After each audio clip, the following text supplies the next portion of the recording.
Let's see what we get with the Galazeth then. We'll draw a couple of cards, which is useful. Catilda.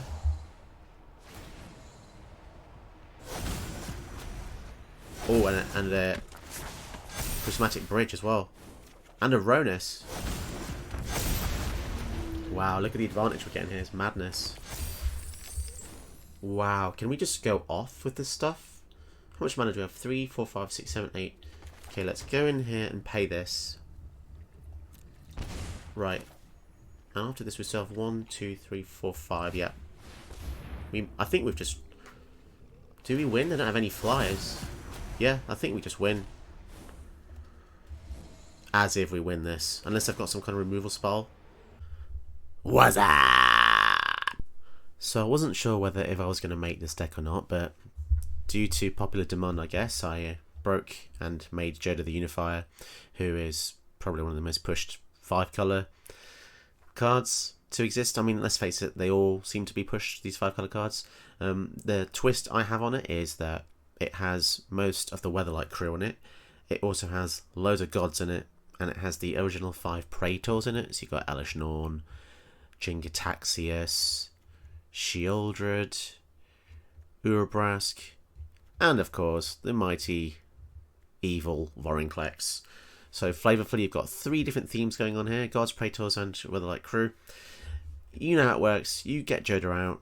As long as you can protect him whenever you cast a legendary spell, you cascade into the next legendary spell. It's pretty simple, very powerful. There's not really much to say. There's no real nuance to the deck apart from keeping him alive as much as possible. So I've just chucked in a Thoughtseize to take care of opponents' threats and a Spell Pierce to protect him as well. The deck has a lot of ramp, so the core of it is quite green. You've got stuff like Into the North, Lotus Cobra. Path to the World Tree is nice, it gets you the land you need. All the usual suspects. So yeah, take a look at the gameplay that will unfold before you. Make sure to leave me a like and a sub to support the channel. It's very important. Check out my Ko-fi donations page below. There's a link. Click on it. You can donate any amount you want. And also, why not check out my Twitter if you want to see more behind the scenes stuff.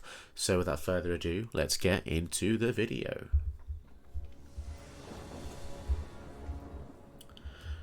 Decent hand, we've got all the lands we need. I still don't know how Jodah the Unifier is not in tier 1 hell. Doesn't make any sense, but you'll get some innocent cards that do actually remain in tier 1 hell, which is kind of weird. Jodah is obviously stupidly powerful. Doesn't take a rocket scientist to figure that one out. Anything that ramps you +1 is great because it just gets Jodah out a little bit faster. Lae'zel. Okay, we'll see how we do. Yeah, we go for the Chromatic Lantern, so this forces their hand. If they don't get rid of the Lantern, then they're going to have to deal with the Jodah in the following turn. But we can't protect him, so maybe it's a good idea to maybe go for the Yasharn first, get some lands out. Fibblethorpe is interesting. Leaving the 1 mana up, so this could be Counterspell. So I think I'm actually going to go for Yasharn first. Interesting. Yasharn Resolves gives us some lands that we do desperately need in this kind of deck. Do not underestimate. Probably just going to go for the... Oh, actually, for some reason I thought that was 1 green. It's 2 green. Yep, that's fine. So we play the land untapped.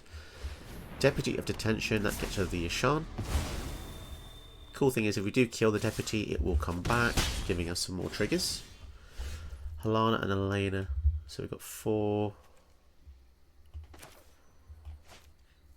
Is it time to go for Jodah here? We've got 6, 4, 5, 6 mana. We could just go for Clothis and Aronis, I suppose. Get as many gods out as possible. And then later on there'll be pretty good blockers if we can get their pips online. We already have 1, 2, 3, 4 pips here if we go for the Corvori next turn. Baron's going to bounce runners to our hand. Okay. So it's quite annoying. They've got a lot of ways to interact with our stuff. Clement. Interesting. So by themselves, they're not that annoying, but when you combine them all together, it does add up. 5, 6, 7. So once again, probably just go for the support stuff. Okay, for the Ronus. So, although we can put counters on the Ronus, we can't attack with it yet.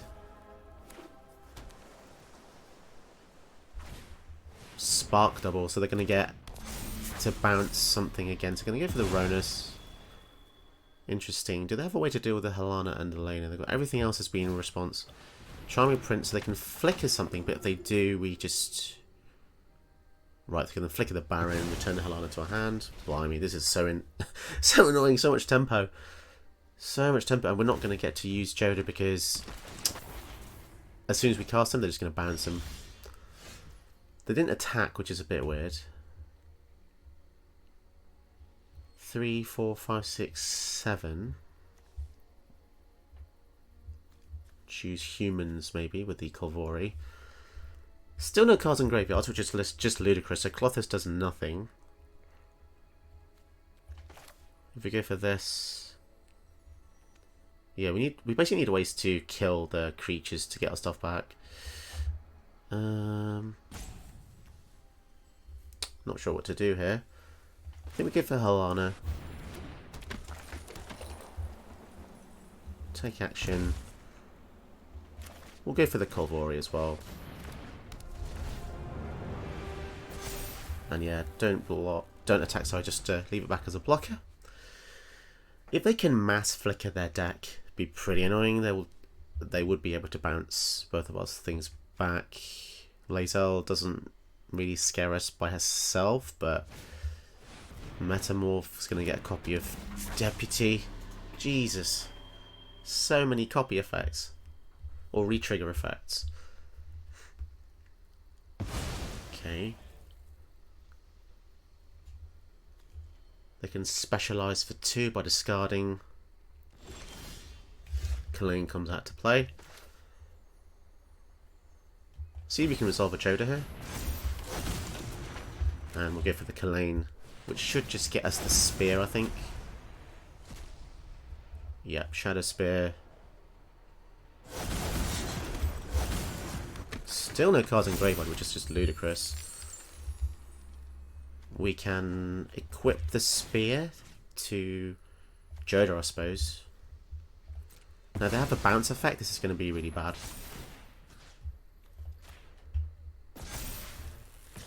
But as you can see, the sheer force of our gods and Jodah, 16/16, is a pretty huge attacker here. Gain 16, that's insane. We were on the back foot for the whole game until that turn. Klothys now has something to eat in their graveyard as well. Finally something went there. Ishan comes out to play, so that's interesting. And the Blade Splicer. So it is a flicker build, but they just can't get through. They don't have any... Oh, interesting. They're actually attacking. Yeah. I was going to say, that just seemed futile to me, but damn, that turned around on... That felt really unfair. Really unfair. We go first against Eulalia. Okay. Starting hand seems pretty good. We've got 2 lands. Couple of ramps. Well, 2.5 ramp, really. If we can get into Celestus, should be fine. Elish Norn should shut off their entire deck being mono red. As long as we can deal with the... Lelia a couple times. Should be decent. Next turn we go for Lotus Cobra, which they could obviously kill. Gold Hand, that we can kill with Broken Bond. Pay 2 life. Yeah, I think so. So we can go for Lotus Cobra here first. Or next turn they're just going to go for the Lelia with haste. So actually I think I'm just going to kill the Gold Hound. I don't really want them to get a turn 2 Lelia. That does mean we don't get the bonus with the Cobra, but I just don't want them swinging in that quick. Phoenix. Okay. We do have 40 lands in the deck, so the fact we missed one there is pretty crazy.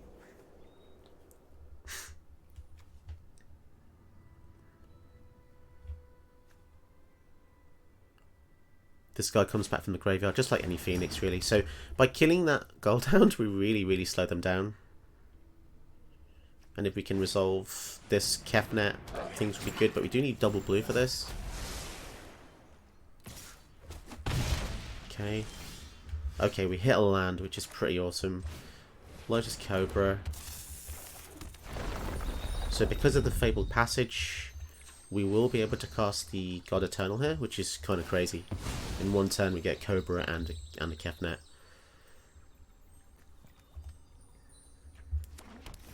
So we have fantastic blockers. Well, we have one fantastic blocker anyway, so we'll see what they do here. Next turn, if we get a green source, we can go for the Kogler. Lelia comes down. So we can just block with the Kefnet. I'm not sure if that's a good attack.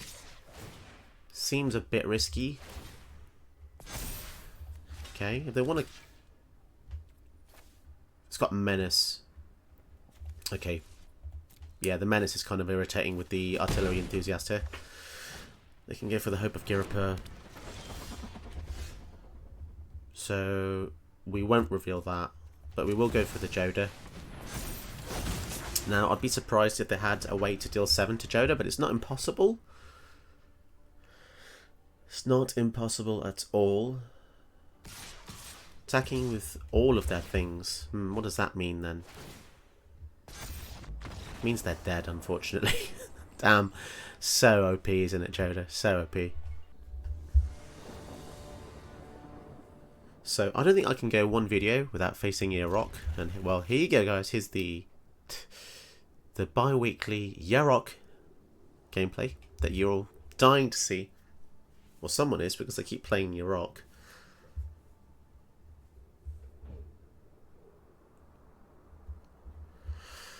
And, yeah, land seemed decent. We could go for the Kalain following turn, which is a decent legend that actually ramps us, so I do like it. Actually, we don't. We need an untapped land, to be fair. So we can't do that, but... okay, fine. But from next turn onwards, our land should be really good. Confounding Conundrum does slow us down a lot here. So I think we'll go for the Celestis instead. Otherwise, Cultivate would return the land to our hand, which is very bad. Black Market Connections, okay. So Cultivate's so bad here, isn't it? Guess we'll go for the Kalain. We will ramp in our own way. So we want to get to a turn where we can go for Jodah and something else, because if we just go for Jodah, they're probably just going to kill it here. Although Great Henge is looking pretty awesome as well. Great Henge backed up with the Coyote is what would be splendid. Favoured enemy, so they're going to fight the Kalain, I think. Do I really care about that? Well, let's just save him. Comes in as a 4/4 because Kalain says so, and then we can also protect Kalain at the same time. I mean, they found it a valuable target to kill anyway, so why not save it? So if they kill the Coyote at the same... Oh, we get a land. Ah, it's all good with me. So they just spent 2 cards to kill 2 creatures, fair enough, but we do get a replacement here. I think we'll just go for the green because of the Great Henge in hand. Seems a little bit excessive, because Coyote probably doesn't do much now, but... Ooh, got Eternal Ketra, so we can't play that here, but we can just use the Cultivate to get a couple of planes. I'll tell you what we can do here. We can return the Zegoth Triumph to hand. So we'll tap it for mana. Play the planes, which lets us return the Zegoth Triumph. And then we can just discard at end of their turn to draw a card.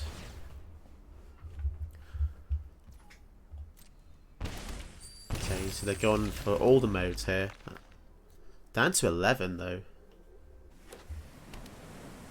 Cheeky buggers, aren't they? Elvish Rejuvenator gets them another land. So something like Elish Norn would just wipe their field here. That would be lovely if we could get that.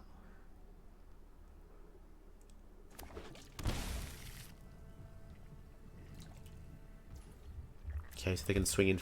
Oh, they're not going to swing in. Okay, fine. Joyrah. Oh, Yorgmoth's File Offering as well. So I've got 3, 4, 5, 6, 7, 8 mana. Guess we'll go for the God Eternal here. If we can keep her alive, that'd be nice, but I'm just not quite sure if she will be able to survive this onslaught of Sultai. Sultai is, you know, it's got all the answers. Getting down to 6. They're very confident. They must have fantastic cards in hand. We haven't been able to just keep anything on the field. It's a shame, because the Yorgmoth's File Offering would have been nice to kill something, but... Zagoth Crystal. Hostage Taker. Oh, that's... So they're going to steal the God Eternal. That's pretty rough. So... I will... Yeah, I'm actually going to put that in, because if we don't have a way to kill the Hostage Taker, they're going to steal it next turn. Which doesn't feel very good at all, does it? Down to 18. So it is a land.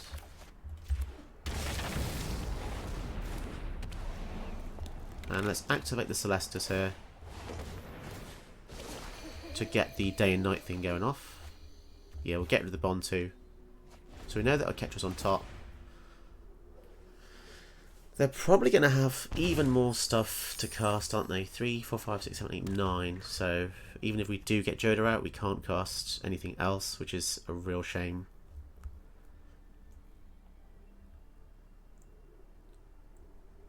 Man, they've been super lucky. The Confounding Conundrum really slowed us down here.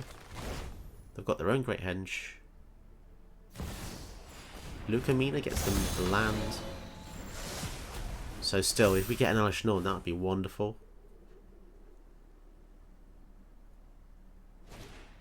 Gilded Goose draws a card as well. In an annoying way, I kind of wish I kept the Ketra underneath the Hostage Taker now, but there you go. Swing for 6. Let's draw. Maybe we'll discard the Ketra here. Unexpected Windfall. Okay, let's think about this for a sec. We can use the Vile Offering, or we could use the Jodah. How much money do we have left after this? We only have 4 after this.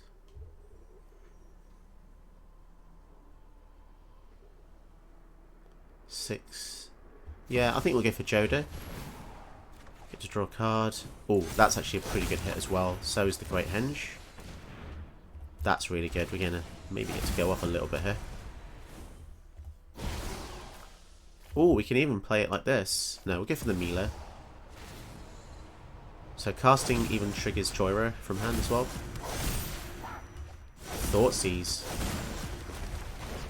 Thoughtseize might be helpful to just get rid of something in their hand. That's going to screw us over.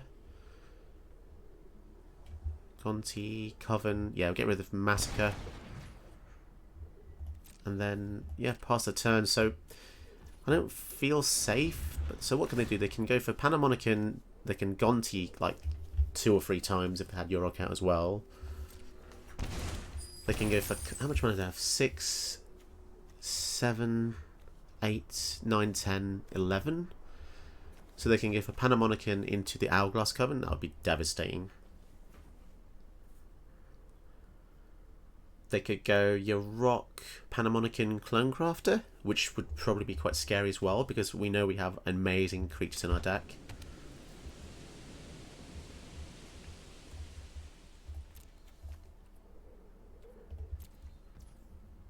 Interesting. So they're just gonna... Why are they attacking like this? I'm actually not gonna block in case they have a reanimation effect. That would really screw us over. Because they could kill one of our things. Sorry, steal one of our things and cast it.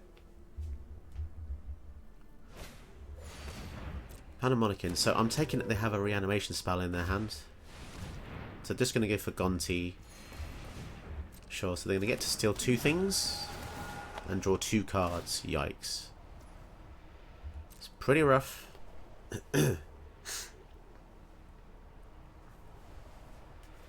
So now things get a bit scary. We don't know what they've stolen. Anything they steal is just horrific. Trample would be good. So the spear would be good to swing in. They've only got 6 life. So maybe killing the Gonti would be useful. Because of the Death Touch, essentially. If they target any of our things, we get to draw a card because of Milo as well.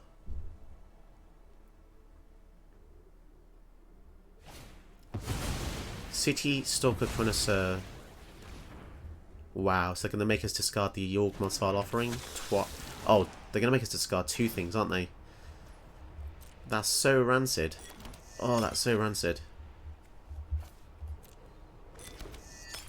And then they draw 2? That is... Oh, that's horrendous. That stings a lot. Okay, Spell Pierce. Let's see what we get with the Galazeth then. We'll draw a couple of cards, which is useful. Catilda.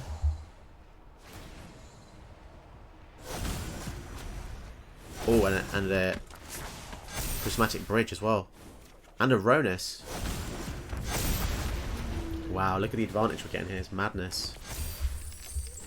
Wow, can we just go off with this stuff? How much mana do we have? 3, 4, 5, 6, 7, 8. Okay, let's go in here and pay this. Right. After this we still have 1, 2, 3, 4, 5. Yeah. I think we've just... Do we win? They don't have any flyers. Yeah, I think we just win. As if we win this. Unless I've got some kind of removal spell. Haste on a Lannery Storm. Oh my goodness. This is just ludicrous. And then yeah, we'll go for the God Eternal Ronus, which is going to double all of our power and give us vigilance. Oh my goodness, and another Ronus. That's flavorful. Ronus into Ronus. So I'm really glad I got rid of the Meat Hook Massacre now. We even got the Shadow Spear as well. We can't equip it this turn. Yep. Broken. So I suppose we could just go to combat.